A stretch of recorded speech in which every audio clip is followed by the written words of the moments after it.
half of my frame is just for my bun or my head. I don't know, my forehead. I feel like this takes up half of my frame. Oh my god, it does.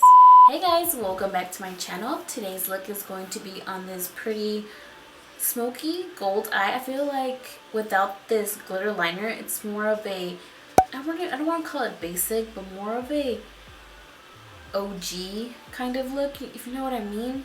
But this glitter liner kind of amps it up a little bit. This look was requested. Actually, my friend Liz, hey Liz, if you're watching, she sent me this inspo pic, and I do not know who the girl is in the pic, so I can't give her credit, but I will post the picture like here somewhere. So I created this look and I posted a picture on Instagram, and I had a couple of people comment asking me to recreate this look, and I also had some people DM me, which is cool because I got people sliding into my DMs, you know what I mean? Yeah. I really like recreating looks, and if you have any inspirational picture that you want to send me and you want me to recreate, just feel free to send them to me. Tag me on Instagram, send them to me on Twitter. I guess you can tag me on my Facebook. I'm not sure if you can do that. Find me on Facebook. I'm on Facebook also. Now just let me shut up and let's just get right into the tutorial. Okay, so if you think I look crazy with all this powder, that's because I do. I look crazy. But the reason why I am leaving this powder, if you haven't seen any of my previous videos, I like to leave baking powder or translucent powder under my eyes. So if my shadows have a lot of fallout, which the ones I'm going to use today do have a lot of fallout, this powder will just catch it, and then at the end of my eye look I can just sweep it off, so I don't have to like redo my foundation or anything like that. But I do recommend that you do eyeshadow looks before your foundation, but I just can't do that. I don't know why, that's weird to me. So that's why I have to do this extra step. So to start off this look, we have to prime our eyes. Make sure that you prime your eyes because that's going to make your eyeshadows blend so much better and make them last so much longer. For primer today, I'm using a concealer. I hardly ever use primers anymore, or eye primers, just because I feel like concealer does the same job, and you don't have to buy a primer if you don't have one. You can just use your concealer or even your foundation. The one I'm using today is the Maybelline Age Rewind. Yeah, Maybelline Age Rewind. Once you have applied your concealer or your primer, you want to make sure you set that just so it doesn't crease, because if that creases, then that's going to make your eyeshadows crease as well. I'm just going to let you know that the palette that I'm going to use today is the Lorac Pro palette, my favorite palette. And I'm just going to be taking the white shade. You can use any white shade. You can use your translucent powder, any powder that you have. If you don't have a white or like cream shade, it doesn't really matter. I like to use white just because I feel like that makes my shadows look a little bit more vibrant because it is a white base. And like I said, the palette that I'm going to be using today is the Lorac Pro palette. But if you don't have this palette, just use any palette that has brownie shades. So the shades I'm going to be using today are going to be, my big head is like all in the frame, doesn't even that palette show, sorry. I'm going to be using this taupey color, it's called taupe. And I'm also going to be using sable and espresso. So just any palette that you have with a wide range of browns will do for this look. You don't have to go and buy this palette if you don't want to. So now to start off the look, I'm going to be taking my MAC 217, my all-time favorite blending brush, and I'm going to dip it into the taupe color. And as you can see, this is one of my favorite colors. It's one of my favorite transition shades. So with the MAC 217, I'm just going to apply this to the crease and use it as my transition shade. These shadows do have a lot of fallout. That's why, like I said, I am using this powder underneath to catch all that fallout.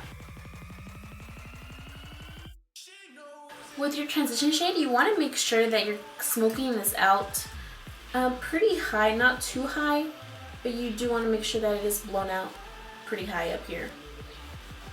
I want to intensify that color a little bit more, so I'm just going to go back in with that taupe color on the same brush and apply some more. Okay, now we are going to deepen up the crease, and for that I'm going to be using my Zoeva 227 brush. It's pretty much like the MAC 217. I just feel like it fits so much better into my crease. And I'm going to be taking the shade Sable right here. You can tell that one's my favorite one too. We are going to apply this color in the crease, but a little bit lower where we apply that transition shade.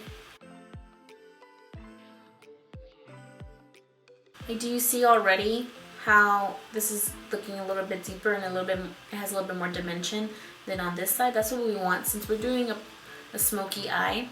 That's the trick to smoky eyes. You want to start light and then get darker. You don't want to do dark and then try to go light, because that's pretty much impossible and it's really hard to do. And please take your time in blending. The key to success is blending. Okay, now that we have that in the crease, I'm going to go back in with the same shade Sable, and I'm going to apply it to the outer corner of my eye. And I'm taking the same brush. I'm liking that, I'm liking it. Okay, now we're gonna go in a little bit darker, and I'm gonna take the shade Espresso. It's just a dark chocolatey brown, so pretty.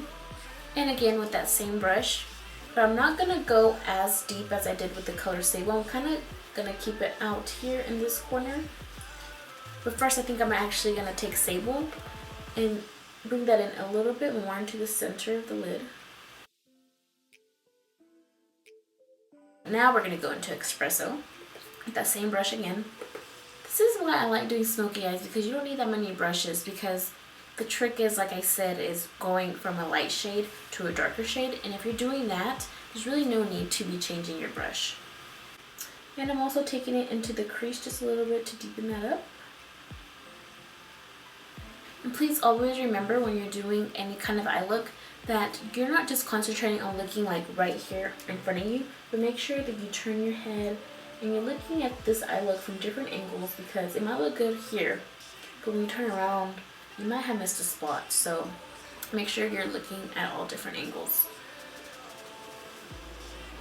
Also, please note that whenever I blend, I kind of hold my brush kind of in the middle of the barrel or the handle, and I'm applying a little bit of pressure, not too much. If I hold it right here, I'm going to apply a lot of pressure, and that's going to give you a really harsh look, so we really want a light touch. Now for the gold on the lid. First I'm going to use an eyeshadow base. You don't have to do this, but I feel like this step just will make the gold eyeshadow that we put on top a little bit more vibrant and make it pop a little bit more. So, I mean, it's not super necessary, but I like to do it. I'm just going to take a flat brush, and I'm applying some of this on my brush like this. And I'm going to apply that to my lid. Just kidding, we're just going to apply this straight up. In a sense, we are creating a half cut crease. So you want to apply this base on the lid where we didn't apply the brown shadow, and we're basically going to cut the crease.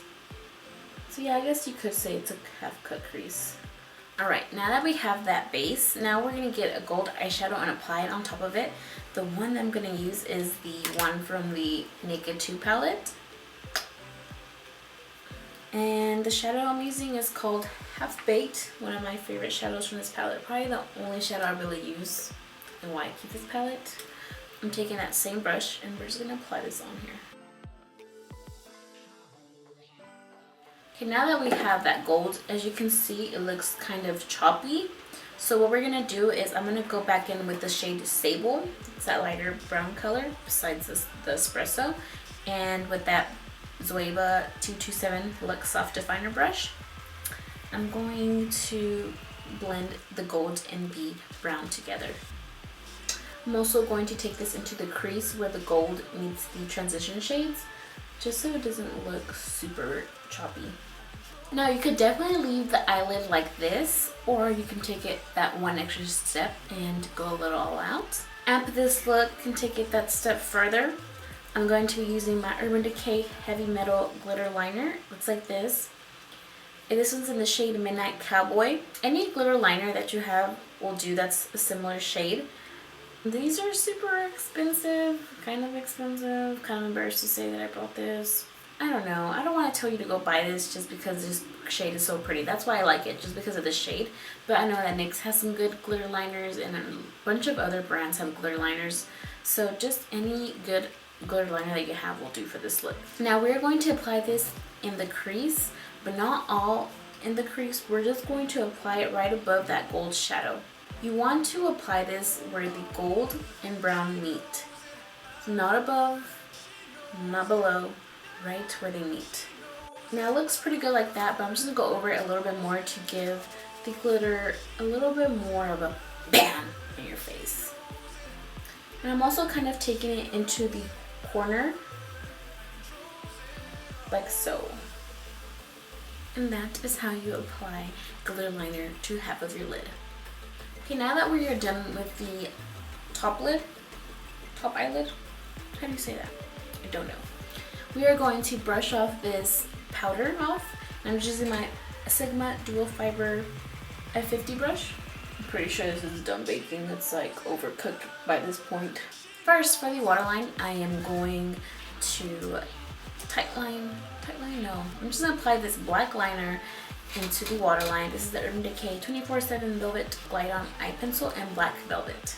What I like to do is I like to get the pencil and kind of warm it up on the back of my hand so it's not so hard and rough and scratchy on my eye. This kind of warms the product up and makes it glide on super fast and easy. That's what she said.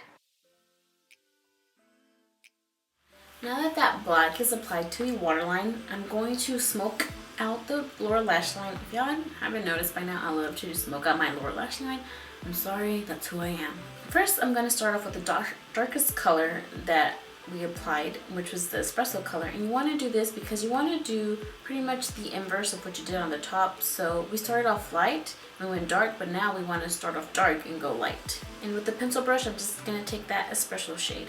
I'm also going to try to smudge out that black so that it blends in with that brown and it doesn't look so harsh.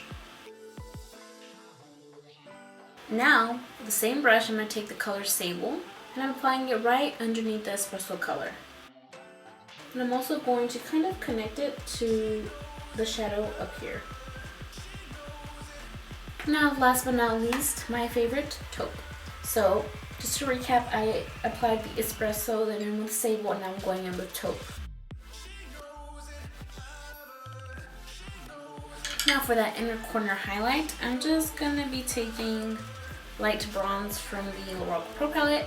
You can use any highlight that you want. You can use your highlight that you put on top of your cheekbone or just any goldy champagne color that you have in your collection. I'm just going to apply this with my ring finger. And I'm also going to take this on my brow bone. Actually, you know what? I'm going to go back in with my MAC 217. It doesn't have any product on it. It's just whatever is left from the transition shade. And I'm just going to run this up here to kind of blend it out a little bit because I feel like it's not looking too blended. So I'm just going to take that. Now I felt like this glitter wasn't doing its job very well, so I'm just going to go back and add a little bit more. Now this is pretty much the finished eye look. You can go for a wing liner. I'm not going to just because I feel like I'm going to let the glitter have its own moment. And I'm sure a wing liner will look pretty, but for me, I'm not a big fan of wing liner. That's why I don't do it as much. But I just like the simplicity of this eye look by itself. Do you know what I mean? You get me. For lashes, like I said, I don't want to take away from this look, but I do want to wear falsies. So I'm going to be wearing these Kiss lashes. I don't really remember what they're called. I have them linked down below if you are interested. But they're really natural. They're just going to give your lashes a little bit more oomph, but not too much taken away from this. I do have a video on how to apply lashes, which I will link down below or in the card somewhere. Make sure you check that out if you do have trouble or struggle applying false lashes. Alright guys, so I am back. Of course, I applied more blush, highlighter, and my lipstick. The lipstick that I'm using today is the Sephora Collection Cream Lip Stain in the number 26. I have been loving this lipstick, not only because of the shade, but because of the formula. Also, you don't have to go with a super bold brown lip like this. You could do a nude if you're more comfortable wearing a nude. But I think that you could also wear a red. That would be super cute on a date night, you know, with bae. That'd be cute. Please let me know down in the comments below what you think about this look and what you want to see next. Like I mentioned in my intro, I created this look because I had a couple people comment on my Instagram picture and message me, ask me to recreate this look, so that's why I'm doing it. Because of y'all. I got y'all. I think that's all I have to say. And as always, don't forget to like, comment, and subscribe to this video if you haven't subscribed already. And I will see you in my next video. Bye.